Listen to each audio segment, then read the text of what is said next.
toutes et à tous, merci infiniment de votre fidélité sans cesse renouvelée à votre chaîne préférée, Afro Web TV. Vous êtes en direct également sur le www.fmliberté.com, radio émettant depuis Chicago. Nous sommes très honorés de votre présence en ligne et bienvenue dans cette émission Avis de la diaspora qui se tient sur votre antenne chaque samedi. Et vous le savez très bien que ce sont des invités de marque qui nous donnent de leur temps et de leur savoir.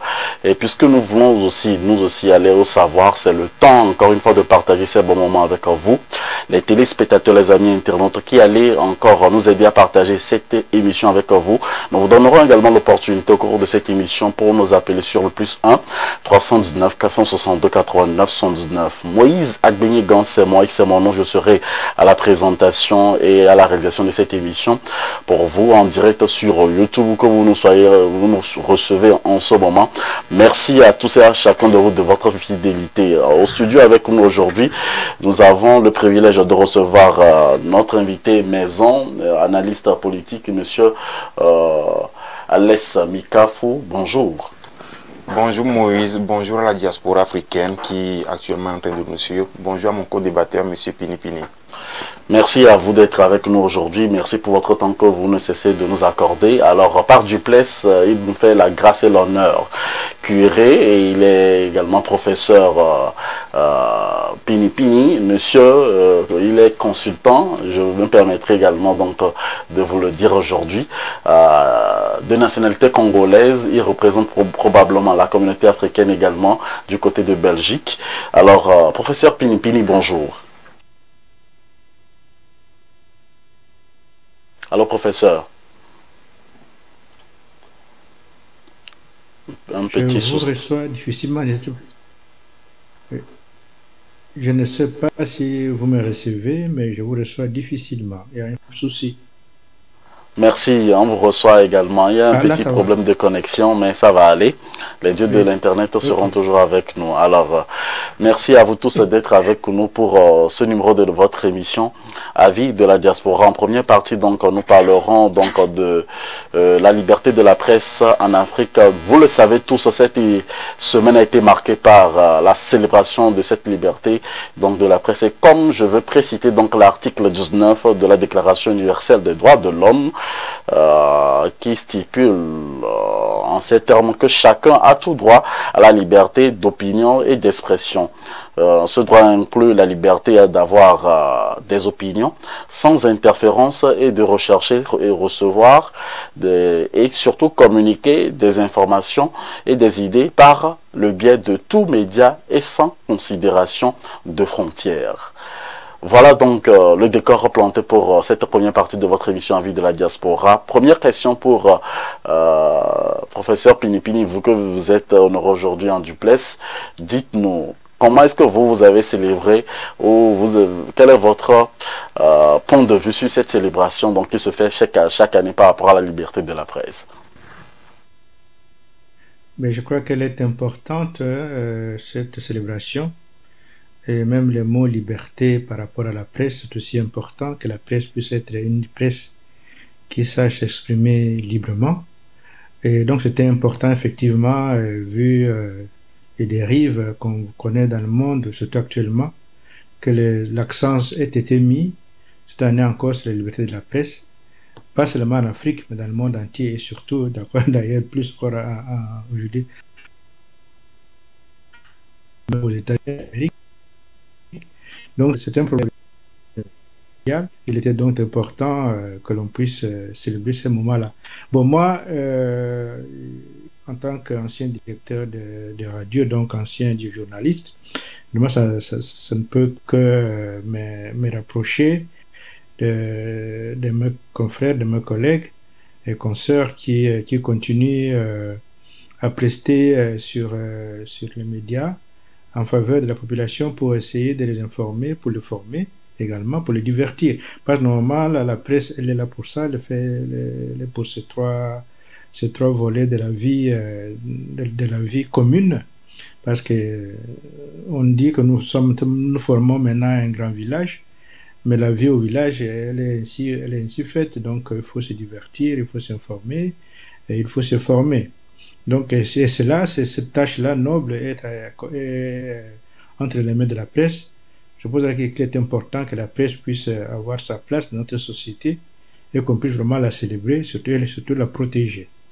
Donc je crois que cette journée de la presse rappelle à tout le monde que la presse doit être protégée, mais également encadrée, mais aussi, évidemment, surtout protéger ceux qui exercent ce métier-là, surtout leur intégrité physique, aussi mentale et psychologique. Voilà ce que je peux dire par rapport à cette question. Merci professeur d'avoir planté le décor. Monsieur Alès Mikafou, cette semaine a été marquée, comme je le disais en intro, par la célébration de la liberté de la presse en Afrique. Aujourd'hui, pouvons-nous dire que cette liberté est concrète? Moïse, merci pour ta question. Et lorsque nous voyons aujourd'hui le spectre africain, précisément sur le plan politique et en plus davantage sur la liberté d'expression, Moïse, il est clair d'observer que la liberté d'expression voulue n'est pas encore acquise en Afrique du moment aujourd'hui. Bon nombre de journalistes dans les pays subsahariens, ce qui n'est pas forcément le cas au niveau du Maghreb, sont obligés de relater de travers les informations, ce qui porte atteinte à la liberté d'expression, ce qui porte aussi atteinte à la liberté d'opinion. Moïse, faisons le constat selon lequel tous les pays africains aujourd'hui dans lesquels les dictatures sont manifestes, la liberté d'expression est exclue. Ou soit tu veux vraiment vivre en exerçant ton métier de communicateur, en suivant la ligne directive des partis au pouvoir qui sont des dictatures. Ce qui fait qu'aujourd'hui, globalement, en Afrique, si nous voulons nous focaliser sur ce cas, la liberté d'expression reste encore précaire. Selon monsieur, donc, monsieur Alès Mikafou, les conditions restent à désirer. Alors, dites-nous concrètement, professeur Pinipini, vous qui avez été directeur donc, de médias, qu'est-ce qui constitue au fait les limites de cette liberté d'expression?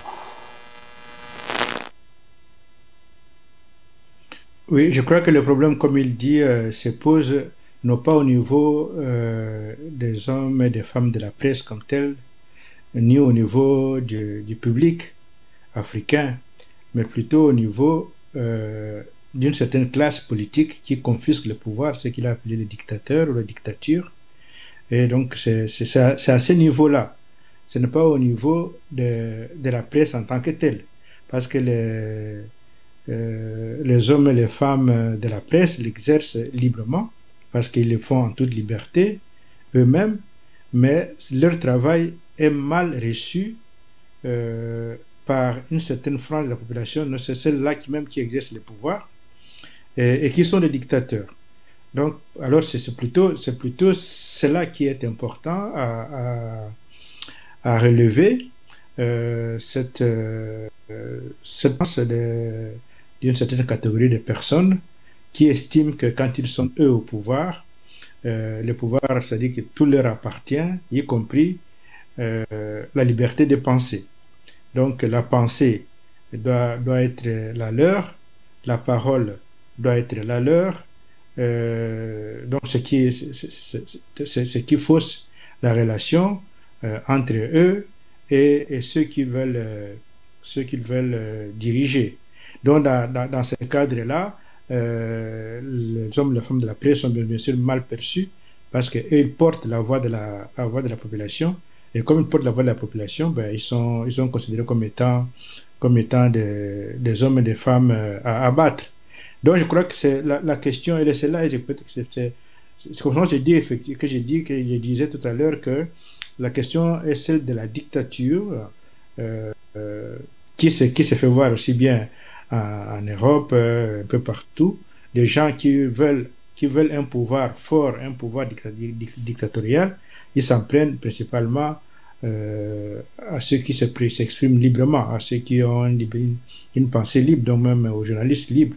Donc les journalistes qui sont inféodés, eux n'ont pas de problème. Le problème, c'est surtout au niveau des journalistes qui veulent s'exprimer librement. Alors c'est à ce moment-là qu'on s'oppose à eux. Alors moi, comme on appelle la question, ça fait quand même longtemps, mais je me suis battu, effectivement, c'était un combat. Il faut se battre pour se faire respecter par ceux qui ne veulent pas que vous puissiez exercer librement votre métier, moi, j'ai connu des cas, j'ai été emprisonné. Donc, je sais ce que c'est, j'ai été banni, j'ai dû m'enfuir et tout. Donc, ce sont des choses que je connais, mais c'était le prix à payer pour pouvoir parler librement au nom de la population et que la population puisse se faire écouter. Parce que sinon, si les journalistes ne prennent pas des risques, mais c'est le peuple qui va en pâtir, parce que le peuple leur va souffrir énormément. Il faudra comprendre cela par rapport ou en face des dictateurs ou des dictatures, de toutes sortes. Le journaliste a son arme, c'est sa plume, ou alors son micro, ou sa caméra. Ça doit être, il doit les avoir à tout moment et ne jamais les laisser de côté pour défendre les faibles parmi aux yeux des dictateurs, malheureusement, qui sont si nombreux sur notre terre Afrique. Alors, que répondez-vous à ceux qui estiment que les journalistes ne font pas que répondez-vous à ceux qui estiment que les journalistes ne font pas très bien leur boulot quand on parle par exemple de certaines interviews réalisées et contrairement à cela, on regarde le cas où plusieurs sont assassinés chaque année, sont emprisonnés et restent toujours dans les geôles. Je vais revenir également sur le cas donc de certains activistes politiques, mais parlons probablement pour le moment des journalistes incarcérés. Monsieur Alès Mikafo.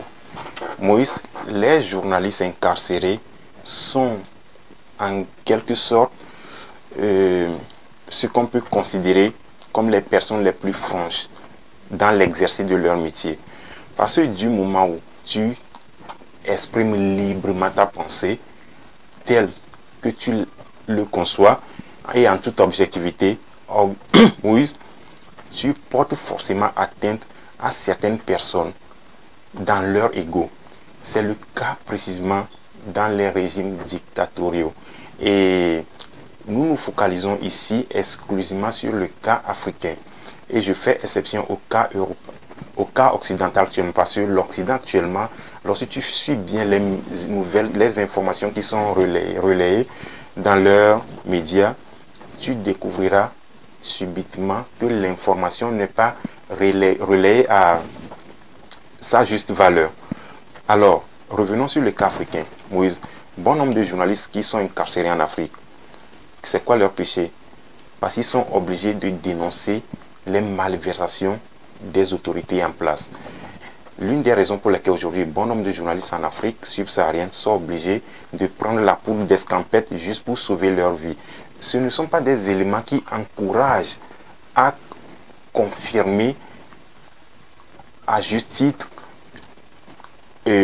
comment le dit-on, à confirmer à juste titre les pratiques malsaines des dictatures du moment où tu es en place. Soit tu es obligé de t'allier à eux pour exercer de façon malsaine ton boulot, tout en disant que tu es journaliste. Or, le métier de journaliste, Moïse, je pense, c'est un métier noble où tu donnes ta vie. C'est comme un serment que tu fais pour défendre les minorités qui n'ont pas de bouche pour s'exprimer.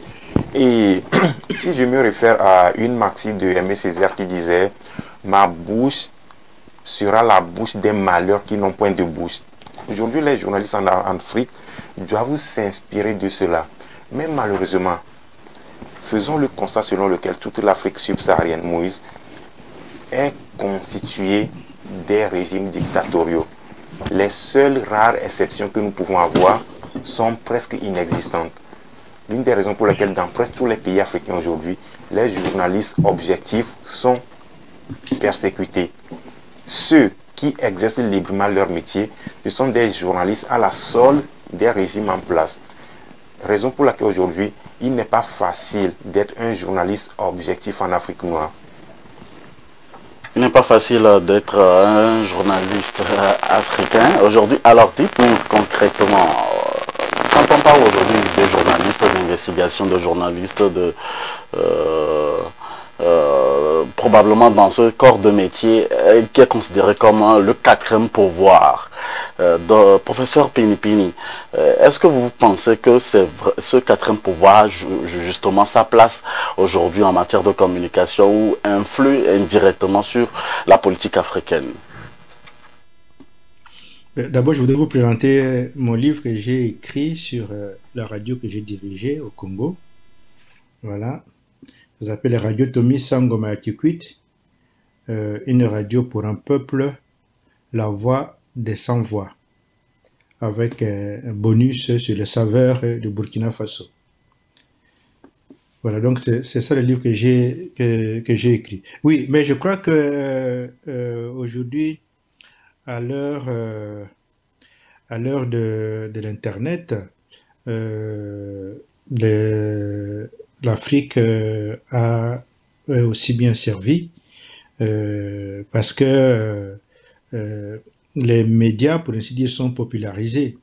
Donc, les expressions sont multiples et les faisceaux dans lesquels ces expressions arrivent sont aussi démultipliés.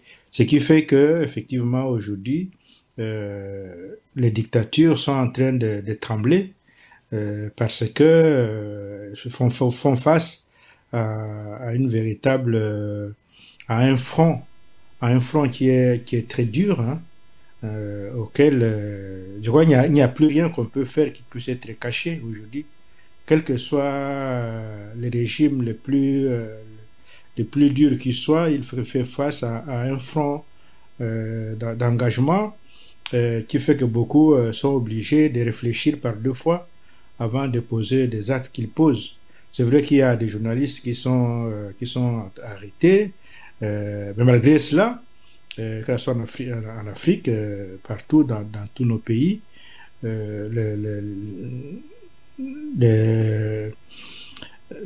l'expression de la liberté, elle est là. Donc les gens s'expriment librement, surtout à travers les réseaux sociaux. C'est devenu les lieux où il est difficile à quelqu'un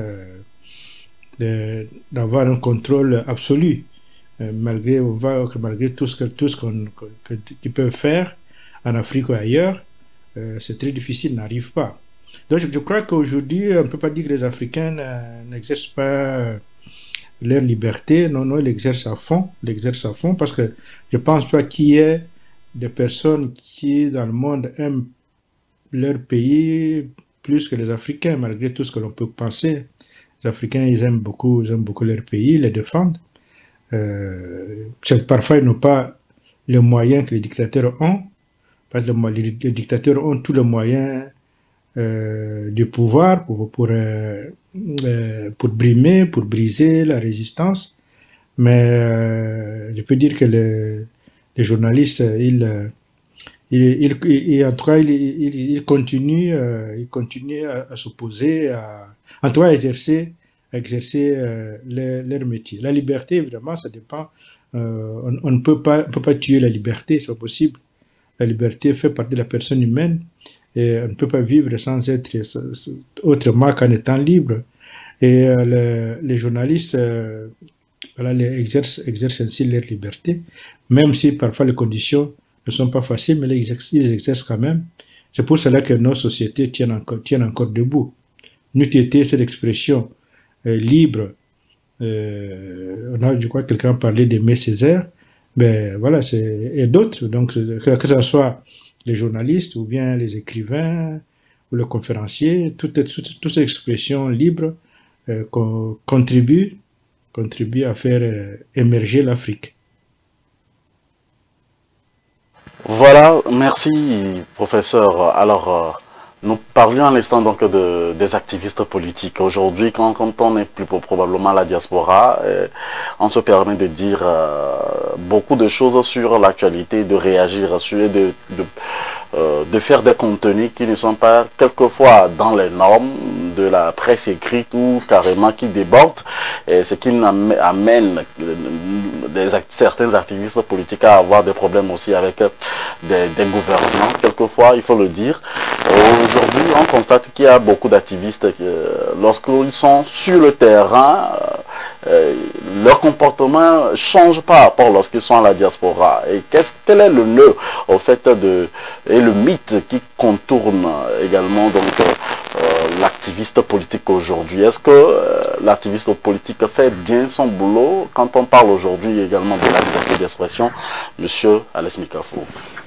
Moïse, à mon humble avis, je pense qu'aujourd'hui, si bon nombre de régimes dictatoriaux en Afrique sont en train de réfléchir par 2 fois ou 3 fois avant de commettre certains bévues, même si ces régimes sont conscients de leurs faiblesses et de leurs erreurs, c'est grâce aux activistes. Parce que les activistes sur les réseaux sociaux, moi aujourd'hui je les considère comme les communicateurs de façon informelle. Parce que c'est eux aujourd'hui qui font véritablement trembler tout le monde entier, surtout le monde politique qui exerce de façon malveillante les missions qui leur sont confiées. Que ce soit en Occident, que ce soit en Orient et même dans nos pays africains, Moïse, il faut constater aujourd'hui l'influence positive de tous les activistes politiques. Ce qui porte à même dire parfois qu'ils exercent mieux la liberté d'expression plus que les hommes de médias. Parce qu'ils ne sont en réalité forcément pas contrôlés par aucun pouvoir en place. Certes, il y a certains d'entre eux qui sont cooptés, nous le savons tous, mais il y a certains de ces activistes qui sont déterminés à œuvrer au profit de l'intérêt général, au profit même des dictatures, si même ces dictatures ne veulent pas se rendre compte. C'est ça qui est salutaire. Moïse, il n'y a aucun mythe qui tourne autour de ce sujet, à mon avis, du moment où nous savons tous ce qui est bien pour le peuple, ce qui est bien pour l'intérêt général. Et nous savons bien ce qui ne l'est pas. Juste à ce niveau, Moïse, moi je ne vois aucun mythe autour de cela. Le mythe plutôt, à mon avis, tourne autour de ces régimes autoritaires qui ne veulent pas écouter la misère de leur peuple. Le mythe tourne autour de ces régimes autoritaires qui ne pensent pas objectivement à encadrer la jeunesse africaine qui aujourd'hui fait peur au monde entier. Le mythe aujourd'hui, Moïse, tourne autour de ces dictatures africaines qui bouchent leurs oreilles, qui ne veulent pas encadrer bien leur économie nationale et préfèrent prendre l'argent de leurs contribuables nationaux pour aller les placer dans les banques occidentales. Et un beau matin comme ça, l'Occident peut se lever et bloquer tous ces fonds. C'est ça qui est le mythe que nous ne parvenons pas encore à comprendre. Le mythe que nous ne parvenons pas à comprendre. Et vous, monsieur le professeur Pinipili, qu'en dites-vous? Oui, mais je crois qu'il a tout à fait raison, notre frère Mikafou, parce que le rôle des activistes, il est primordial aujourd'hui, pas simplement en Afrique, je reviens, donc je dis que ça mais partout, partout dans le monde entier. Les réseaux sociaux sont des médias à part entière, ils ont popularisé justement l'expression médiatique. Maintenant, les médias ne sont plus réservés à une catégorie de personnes. Les médias mainstream, comme on dit, n'ont plus tellement d'audience. L'audience a basculé vers les médias sociaux, parce que les médias sociaux, c'est vraiment l'expression libre, et les gens ils aiment bien, et puis c'est l'expression presque instantanée, c'est une expression plutôt populaire. Et c'est ça que les gens ils aiment, le langage, il est un langage populaire, l'expression l'est aussi, avec peu de moyens on peut faire beaucoup, et on n'a pas besoin de se faire adoper par des grandes firmes, des multinationales qui achètent des médias pour leur propre compte aujourd'hui. Donc voilà, tout cela a été démystifié grâce aux médias sociaux. Donc en Afrique, si l'Afrique est en train de bouger effectivement, comme dit notre frère, mais c'est grâce à ces activistes. Je crois que l'action des activistes commencé dans la diaspora, a pris cette ancrée en Afrique, et a pris vraiment racine. On a vu ce qui s'est passé, notamment avec Emi Seba, pour parler de lui, au Sénégal. il a fait vraiment peur au président Macky Sall, qui n'a eu, ne pouvait avoir d'autres alternatives que de les chasser, de les chasser du Sénégal, Manu Militari. Donc, c'est pour dire, voilà comment est-ce qu'un activiste politique peut faire changer de la donne simplement par son activité, en sensibilisant la jeunesse, en montrant à la jeunesse quel est son rôle dans la conduite des affaires dans son pays. Je crois que la jeunesse africaine s'est réveillée depuis lors, et un peu partout, c'est la même chose, dans tous nos pays. Les jeunes sont debout, ce sont eux qui mènent. Si nous voyons les révolutions se sont passées au Mali, ou bien au Burkina, ou en Guinée, ou en Centrafrique, on voit que ce sont des jeunes au Congo, ce sont des jeunes qui sont debout, hein. Ce sont des jeunes qui ont été réveillés et qui se sont mis, qui ont pris leur destin en main et qui ont mis à la porte des despotes qui ne pensaient pas qu'ils pouvaient partir ainsi. Donc je crois que quoi qu'on puisse dire, les activistes, les réseaux sociaux, la détermination africaine, l'amour de la patrie ou de la matrie fait que les lignes commencent à bouger en Afrique. Mais on sait que les lignes, quand elles commencent à bouger en Afrique, elles visent évidemment ce qui nous a amené ce fameux régime dictatorial, c'est-à-dire le régime inquisitorial européen. C'est celui-là qu'il faudra finalement, et de quoi on va en parler, celui qu'il faudra faire bouger, parce que le problème, il est là. Le problème n'est pas en Afrique, le problème, il est en Europe. L'Afrique souffre parce que l'Europe, cette Europe-là, le pouvoir européen est un pouvoir inquisitorial qui tue, y compris son propre peuple, nous le voyons maintenant. Hein.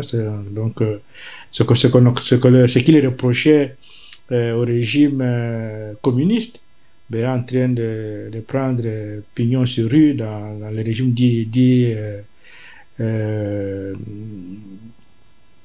dans le fameux régime ici que l'on appelle démocratique. On voit bien que la démocratie, ce n'est qu'un nom maintenant, c'est un nom presque vide. Ce qu'il y a derrière, c'est plutôt la dictature. La dictature, ce qui s'exerçait silencieusement contre les Africains, aussi bien aux États-Unis qu'en Europe. Aujourd'hui, elle est mise à nu, elle s'exerce contre tout le monde. Donc voilà. Alors, nous sommes presque à la fin donc, de cette première partie de notre émission Avis de la diaspora concernant les enjeux de la liberté de la presse en Afrique. Monsieur Alès Milkafo, si je vous demandais en une minute de faire votre conclusion par rapport à cette première partie, que direz-vous?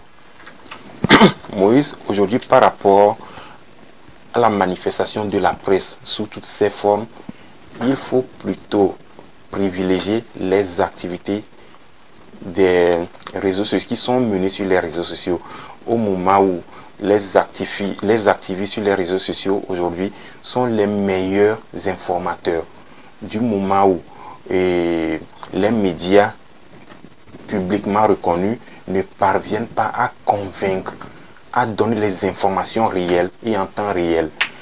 Pourquoi? Parce que ces médias sont financés pour la cause du mal. La cause du mal, c'est quoi? Ce qui ne va pas à l'avantage de la masse populaire. Or, la stabilité de cette masse populaire est une stabilité générale.